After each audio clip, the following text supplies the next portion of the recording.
Hello Internet, so nice to see you. People have been asking me, what are altered dominant chords? How you play them on guitar? How do you use them?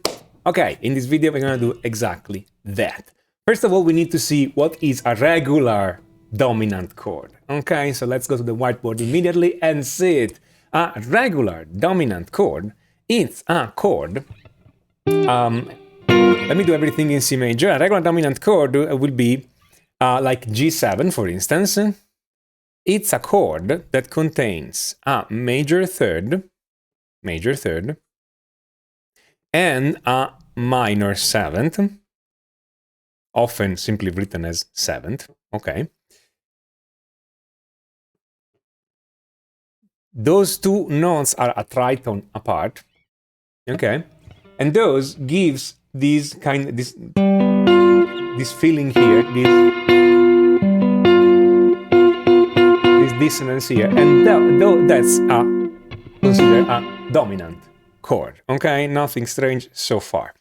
This dominant chord can be extended. We can play other notes with it, and it's quite typical to play with a ninth, for instance. That would be a ninth, okay?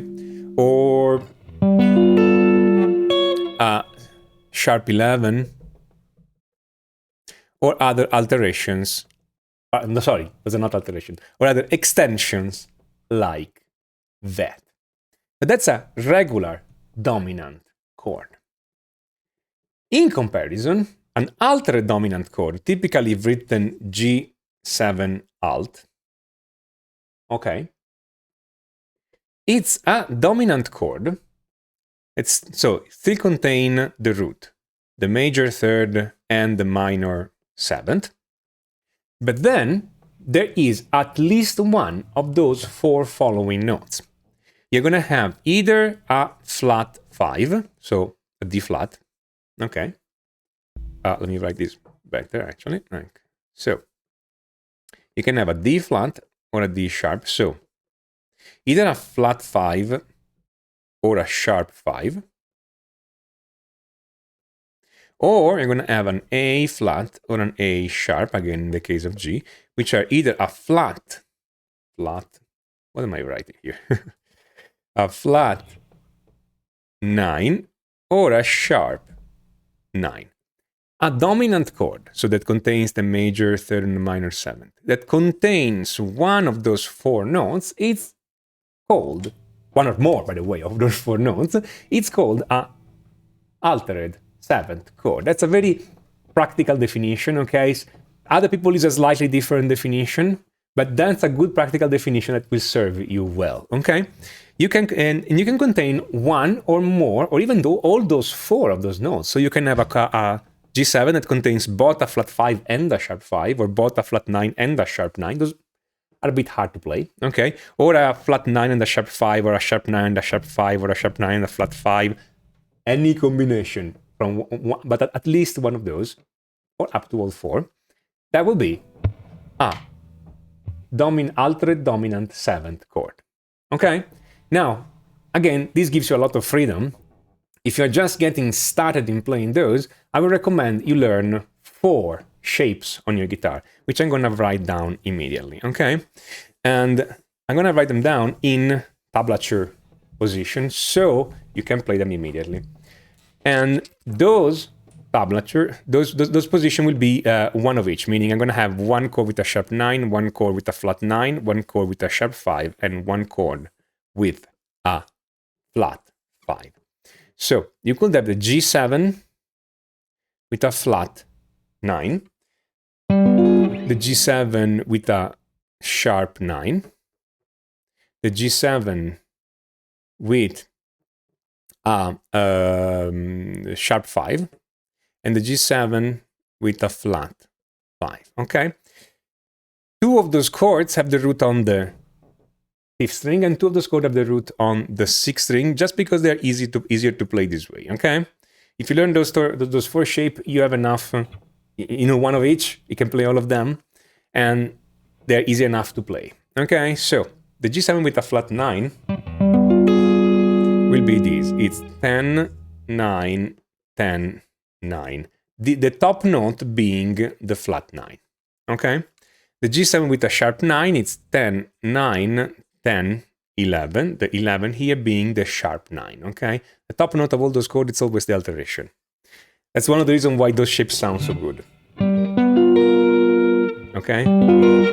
The G7 with a sharp 5 will have the root on the 6th string, so I'm gonna go down here. And the sharp 5 is gonna be here, this one on the 4, so 3, 3, 4, 4. And the G7 with a flat 5, it's 3, 3, 4, 2. And again, 3, 4, 2.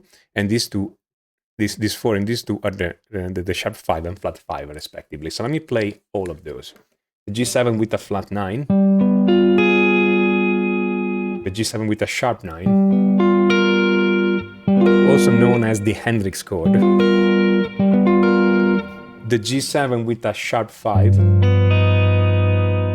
And the G7 with a flat 5. Okay. You see, they all have this very dissonant, unsettling sound. So they work well when you want dissonance, okay? So all those, again, all those are in the key of C, even if the alteration is not in the key of C. It's never in the key of C because none of those notes are in the key of C. But it works in the key of C, major or minor, by the way. So I could have a C major chord, and then move to a G7 sharp 5.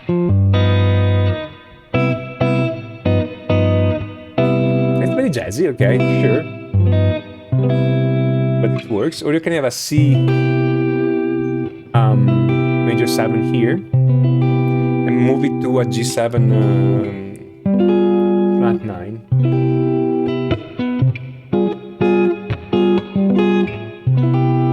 Or the sharp 9.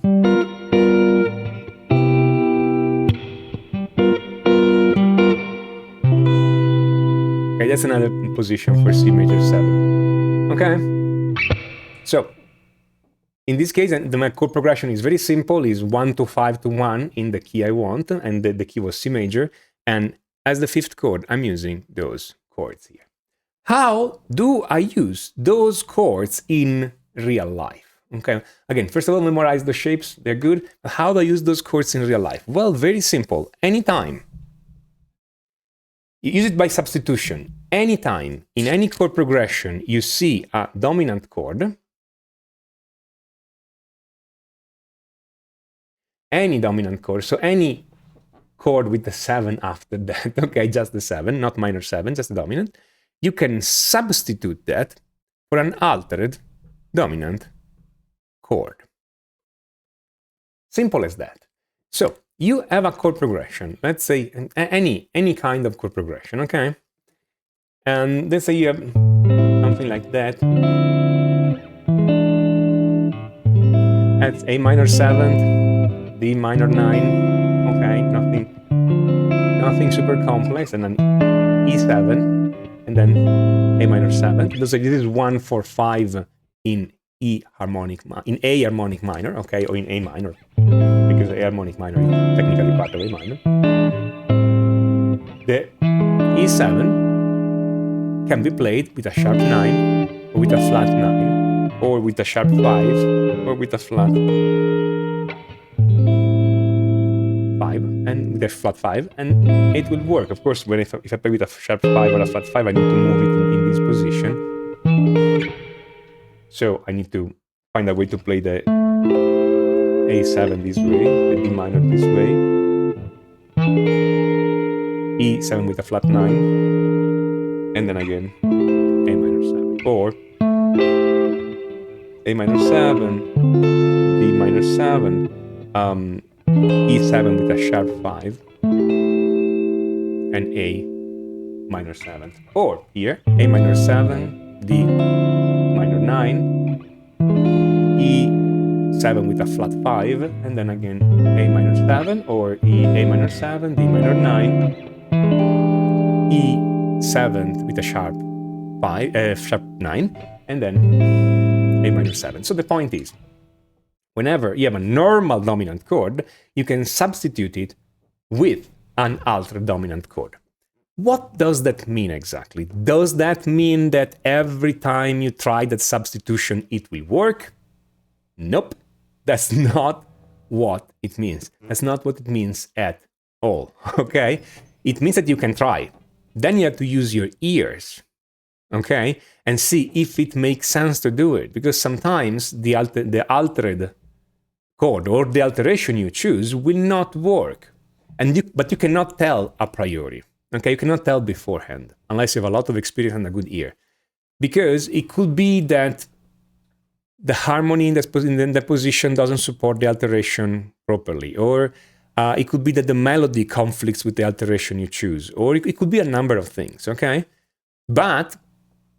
and incidentally, this is true of every substitution. There is no substitution rule that works literally every single time period. Whenever people say that you can substitute a chord, it means that you can try and see if it works in your song.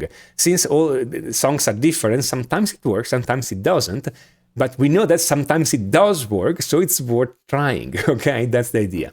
So, you try, whenever you have a normal dominant chord, try to play an altered dominant instead, again, one of the 4 shapes I've shown you before, and see and hear if it sounds to your taste.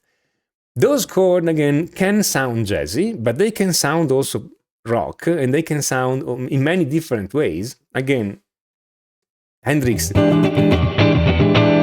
used the sharp 9 to very good effect, the 7 sharp 9 to very good effect, and plenty of those chords can sound great in different situations. So that's how you use it. That's basically a crash course in less than 12 minutes on altered dominant chords. If you want to know more about those chords and several other chords, I would recommend you guys have a look at my course, Complete Chord Mastery, where we talk about all kinds of chords, all kinds of chord progression, and how those chords fit in those chord progression, and how to make everything work well so that you can do daring substitutions when you change completely or nearly completely the chord progression and add alteration, extensions, and other things and make it sound wonderful. This course explains everything there is to know about that. So have a look at that. This is Tommaso Zilio of MyStudioForGuitar.com, and until next time, enjoy.